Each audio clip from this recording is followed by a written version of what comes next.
ውድ ቻናል ቤተሰቦች በያላችሁበት ሰላማችሁ ይብዛ። ዛሬ በጥያቄያችሁ መሰረት ስታቲክስ ፓርት እንዲሁም ሃይፖቴሲስ ቴስቲንግ ጋት ኤግዛም ላይ በተደጋጋሚ የሚጠየቁ ጥያቄዎችን ይዤ መጥቻለሁ። ከእናንተ የምጠብቀው ቪዲዮ እስከ መጨረሻ መከታተልና ኤግዛም ዙሪያ የሚወጡ ጥያቄዎች ከነ ኤግዛምፕል እንዲሁም ከነ ኤግዛም ማብራሪያ በደንብ ሰጣችኋለሁ። ስለዚህ እስከ መጨረሻ ተከታተሉኝ። ቢያንስ ሌላ ነገር ባታረጉ እንኳን ሰብስክራይብ አድርጋችሁ የምትወዱት ጓደኛችሁ ካለ ለሱ ቢያንስ ለሁለት ለአንድ ሼር እንድታደርጉ እላለሁ። አሁን ወደ ሐሳባችን እንመለሳለን። ሃይፖቴሲስ ቴስቲንግ ጋት ኤግዛም ላይ በተደጋጋሚ ተጠይቋል። አሁን ከዚህ ኮርስ በጣም ብዙ ግንዛቤ ካገኛችሁ በቀላሉ ታይፕ 1 እና ታይፕ 2 ኤረር በቀላሉ መመለስ ትችላላችሁ። እንዲሁም what is hypothesis testing? Hypothesis testing is a statistical method used to make decision about population using simple data. Hypothesis testing ማለት ስለ ህዝብ ዙሪያ ወይ በሆነ ነገር ዙሪያ በመረጃ መሰረት ውሳኔ መስጠት ማለት ነው።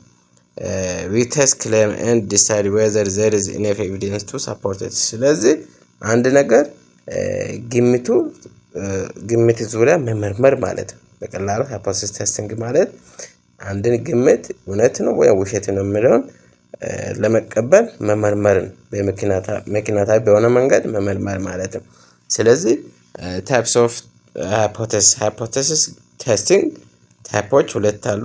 ኑል ሃይፖቴሲስ እና አልተርናቲቭ ሃይፖቴሲስ ይባላል። ኑል ሃይፖቴሲስ ማለት ኤችኦ በዚህ ፎርም ይገለጻል። እዚህ ጋር ተመልከቱ። ኑል ሃይፖቴሲስ በብሬስ ውስጥ ኤችኦ ኤክስፕሬስ ኑል ሃይፖቴሲስ ይባላል ማለት ኤችኦ። ስለዚህ ዋና ግምት ማለት ነው። ዋና ግምት ስቴትመንት ኦፍ ኖ ኢፌክት ኦር ኖ ዲፍረንስ።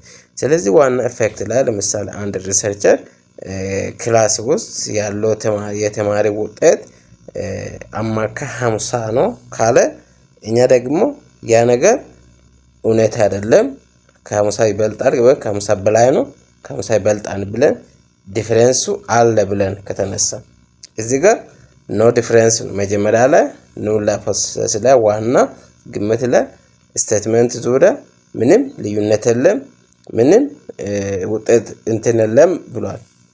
እኛ ደግሞ እሱን ለመመርመር ከፈለገን ምን እንላለን? ኦልተርናቲቭ ሃይፖቴሲስ ላይ በአማራጭ ግምት ላይ ምን ብለን መነሳት እንችላለን? ልዩነት አለ ብለን መነሳት እንችላለን። ስለዚህ ግምቶቹን መመርመር ማለት ነው። የመጀመሪያ ኑል ሃይፖቴሲስ አለ። እሱን በደንብ ያዙት። ኑል ሃይፖቴሲስ ዙሪያ ላይ ምን አይነት ኤረር ይፈጠራል? ኦልተርናቲቭ ሃይፖቴሲስ ዙሪያ ላይ ምን አይነት ኤረር ይፈጠራል የሚለውን እሱን በደንብ አሳያችኋለሁ። አሁን ወደሚቀጥለው ሐሳብ እንሄዳለን። እዚህ ጋር ደግሞ ምንም ልዩነት የለም። ለምሳሌ መድኃኒቱ ይሰራል ይህ ነገር እንደዚህ ነው ብለን ሐሳብ ማስቀመጥ ነው።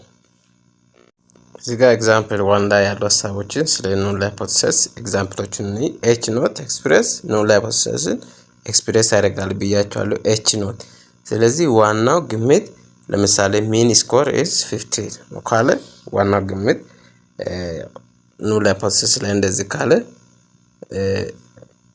ኤች ኖት ላይ ኮይን ኢዝ ፌር ብሏል። ዘ ሜዲሲን ሃዝ ኖ ኢፌክት ብሏል። እዚህ ጋር ደግሞ ኦልተርናቲቭ ሃይፖቴሲስ ላይ ኤች1 ብለን ኦር ኤችኤ ብለን መነሳት እንችላለን። ከዚህ ከመጀመሪያው ተቃራኒ ማለት ነው ኦልተርናቲቭ። ስለዚህ እዚህ ጋር ዘ ሚን ስኮር ኢዝ 50 ካለ ሚን ስኮር 50 ነው የአንድ ነገር አማካይ ውጤት ካለ እዚህ ኦልተርናቲቭ ላይ ምን እንላለን? ስቴትመንቱ ከዛ ተቃራኒ ኮንትራዲክት ስለሚሆን ዘ ሚን ስኮር ኢዝ ኖት 50 ብለን ፕሩፍ ማድረግ እንችላለን። ሐሳቦቹን በመረጃ መሰረት መመርመር እንችላለን።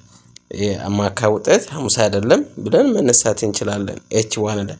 እዚህ ደግሞ ኮይን ኢዝ ፌር ካለ ኮይን ኢዝ ኖት ፌር ብለን መነሳት እንችላለን። ሁለቱንም ሐሳብ ኮምፔር ማድረግ መቻል አለባችሁ። ስለዚህ ሁለቱም በጣም ቤዚክ የሆኑ ሐሳቦች ናቸው ሃይፖቴሲስ ቴስት ላይ። also the medicine has no effect ነው ኑል ሃይፖቴሲስ ላይ። እዚህ ደግሞ ኦልተርናቲቭ ላይ ሜዲሲን ሃዝ ኢፌክት መድኃኒቱ ይሰራል ውጤታም ነው ብለን መነሳት እንችላለን። ሁለቱም ሐሳብ በማቃረን ሐሳቦችን መስራት ይቻላል። ስለዚህ በዚህ ላይ በደንብ ያልገባችሁ ነገር ካለ እዚህም ኮሜንት ማስቀመጥ ትችላላችሁ። እዚህ ጋር በደንብ ቢታበራራልን የምትሉት ነገር ካለ በደንብ ሀሳባችሁን መግለጽ ይቻላል። ዋናው ግምትና አማራጭ ያለው ግምት አንድ ነገር ይሆናል። እንደዚህ ለምሳሌ ጥናት የሚሰራ ሰው ውጤቱን ሰርቶ እንደዚህ ነው ብሎ ካስቀመጠ ኮንክሉድ አድርገውን እኛ ደግሞ ይሄ ነገር ልዩነት አለ እንደዛ አይደለም ብለን እንደገና እሱ ስራውን መመርመር ነው። ከዛ ከመመርመርን በኋላ እውነት ከሆነ አክሰፕት እናደርጋለን እንቀበላለን፣ ካልሆነ ሪጀክት እናደርጋለን ማለት ነው። መረጃውን አክሰፕት እና ሪጀክት እናደርጋለን ማለት ነው። እሺ ሌቨል ኦፍ ሲግኒፋንስ ኦር አልፋ ይሄ ማለት ምን ማለት ነው? አንድ ነገር ለምሳሌ ሪሰርች የሚሰራ ሰው በዚህ ዙሪያ ላይ እርግጠኛ ነኝ ብሎ የሚያስቀምጥበት ሌቨል ኦፍ ሲግኒፋንስ ኦር ኮንፊደንስ ኢንተርቫል ይባላል። ዘ ፕሮባቢሊቲ ኦፍ ሜኪንግ ሮንግ ዲሲሽን ለምሳሌ አልፋ ሌቨል ኮመን ቫልዩ 0.05 ማለት 5%፣ 0.01 ማለት 1% ማለት። ስለዚህ 0.05 ማለት አንድ ሪሰርች የሚያቀርብ ሰው በማንኛውም ሌቨል ላይ ለምሳሌ እንደ ኤግዛምፕል እንወስድና ዩኒቨርሲቲ ተማሪ ውስጥ የተማሪዎች አማካይ ውጤት 50% 50 ነው አማካይ ካለ፣ ስለዚህ እርግጠኛ የሆነውን ኮንፊደንስ ኦር አልፋ ሌቨል 95 ከሆነ አልፋ ምን ማለት ነው? 0.05 ማለት ነው። ይህ ማለት 5%። ኦልሶ ከዛ በላይ 99% በዚህ ዙሪያ ላይ እርግጠኛ ነኝ ብሎ ኮንክሉድ ካለገ 0.01 ማለት ነው። አልፋን መውሰድ ትችላለህ። እዚህ ዙሪያ በጣም ሰፊ የሆነ ሀሳብ ስላለ እሱን በሌላ ቪዲዮ ሰራላችኋለሁ።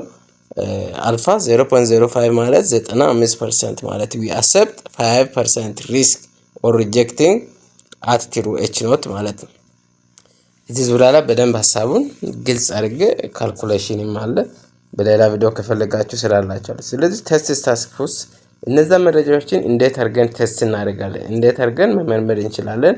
the value calculated from data z t x square f used to decide whether to reject h ነው። ስለዚህ h ኖትን ዋና ግምቶችን ሪጀክት ለማድረግ ወይ አክሰፕት ለማድረግ እነዚህ ሀሳቦችን zን t x square fን ቴስት ማድረግ ያስፈልገናል። እዚህ ካልኩሌሽን አለ። እሱንም ጋት ኤግዛም ላይ አብዛኛው እንደዛ አይነት ካልኩሌሽኖች ስለሚያመጣ ወደዛ አልገባም። ሀሳቦችን ብቻ ለእናንተ ነግሬ ወደ ቀጣው ፓርት አልፋለሁ። ስለዚህ በዚህ መሰረት አልፋ ሲግኒፋንስ ሌቨል ማለት በምስረቱ ዙሪያ ላይ እርግጠኛ የሆናችሁበት ወይ 95% ወይ 99%። 99% ከሆነ አልፋ 0.01 መውሰድ ነው። 95% ከሆነ 0.05 አልፋ መውሰድ ማለት ይህ ማለት 5% እና 1% መርሳት የለባችሁ ማለት ነው። ሃይፖቴሲስ ቴስቲንግ ዲሲሽን ሩል ምን ይመስላል? ኢፍ ፒ ቫልዩ ለዛ ኦር ኢዝ ኢኳልስ ቱ አልፋ ዘን ሪጀክት ኤች ኖት እናደርጋለን። በዛት ፒ ቫልዩ ካልኩሌት አድርገን የምናገኘው ቫልዩ ነው። አልፋ ማለት ለምሳሌ 0.05 ሊሆን ይችላል፣ ኦልሶ 0.01 ሊሆን ይችላል። ስለዚህ ፒ ቫልዩ ከአልፋ የሚያንስ ከሆነ ካልኩሌት አድርጋችሁት በዛት ሪጀክት ኤች ኖት የመጀመሪያውን ዋና ግምት ሪጀክት እናደርጋለን ማለት ነው። ሰከንድ ደግሞ ኢፍ ፒ ግሬተር ዛን አልፋ ፒ ካልኩሌት አደረገ ነው ከአልፋ ቫልዩ ሲበልጥ ዶንት ሪጀክት ኤች ኖት እናደርጋለን። ኤች ኖትን ሪጀክት አናደርግም ማለት ነው። ስለዚህ አሁን ዋና ሳብ ታይፕ 1 ታይፕ 2 ኤረር ኤግዛም ላይ ሚጋት ኤግዛም ላይ የሚጠየቁ ጥያቄዎች እዚህ በቀላሉ መረዳት እንችላለን። ታይፕ 1 ኤረር ማለት ምን ማለት ነው? ዴፊኒሽን rejecting the null hypothesis when it is actually true እውነት የሆነውን ሐሳብ ስንከለከል ማለት ነው። ስንከለከል የሚፈጠረው ኤረር ኦር ስህተት ማለት ነው። ስለዚህ ትክክለኛ የሆነው መረጃ ሳንቀበል ስንቀር የሚፈጠረው ስህተት ማለት ነው። ለምሳሌ ፕሮባቢሊቲ አልፋ ሲሆን this is also called false positive ይባላል። for example h not the medicine is not work መድኃኒቱ የማይሰራ ኑል ሃይፖቴሲስ ላይ። ስለዚህ ኮንክሉድ ስናደርግ ደግሞ መድኃኒቱ ይሰራል ብለን ከተቀበለን ማለት ነው እውነት የሆነውን መጀመሪያ ሐሳብ ዋና ሐሳብ እውነት ነው ማለት ነው። መድኃኒቱ የማይሰራ ነው። እኛ ደግሞ ኮንክሉድ አደረግነው ፎልስ ሆነ መረጃ እውነተኛ ሐሳብ ትተን ውሸት የሆነ ሀሳብ ተቀበልን ማለት ነው። እውነተኛ ሀሳብ ስንከለከል የሚፈጠረው ኤረር በዛ ታይም ምን ይባላል? ታይፕ 1 ኤረር ይባላል። ታይፕ 1 ኤረር ማለት እውነተኛውን መረጃ ሪጀክት ማድረግ ኦር መከልከል ማለት ነው።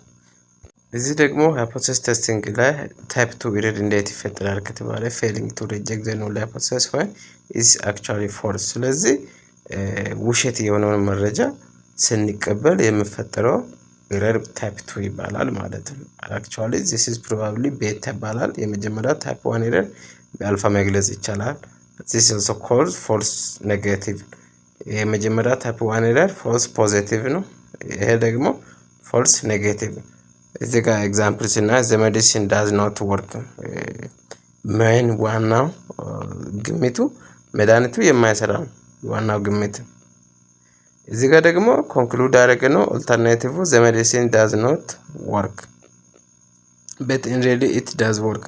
ስለዚህ እዚህ ጋር ደግሞ ኦልተርናቲቭ አማራጩ ምን ብለናል? መድኃኒቱ ይሰራል ካለን ፎልስ ሀሳብ ተቀበልን ማለት ነው። ስለዚህ በዛ ታይም ታይፕ 2 ኤረር ይፈጠራል ማለት ነው። ስለዚህ ታይፕ 1 ታይፕ 2 ኤረር እንደዚህ አይነት ሀሳቦች ይዟል። ስለዚህ ካልኩሌሽኖቹም አሉ። ካልኩሌሽኖች አስፈላጊ ከሆነና ከፈለጋችሁ ይሰራላችኋለሁ። አሁን ኤግዛም ላይ ኔጋቲቭ ኦር ድህረ ምረቃ ኤግዛም ፈተና ለመቀበል ዝግጅት እያደረጋችሁ ከሆነ ይህ በጣም ይጠቅማችኋል። ሞር ዲፕሊ ካልኩሌሽን ለእናንተ አያስፈልግም። ካስፈለገ ግን በካልኩሌሽን አሳያችኋለሁ። ስለዚህ ለጓደኞቻችሁ የምትወዱት ጓደኛ ካለ ሳብስክራይብ ማለት ሼር አድርጉላችሁ።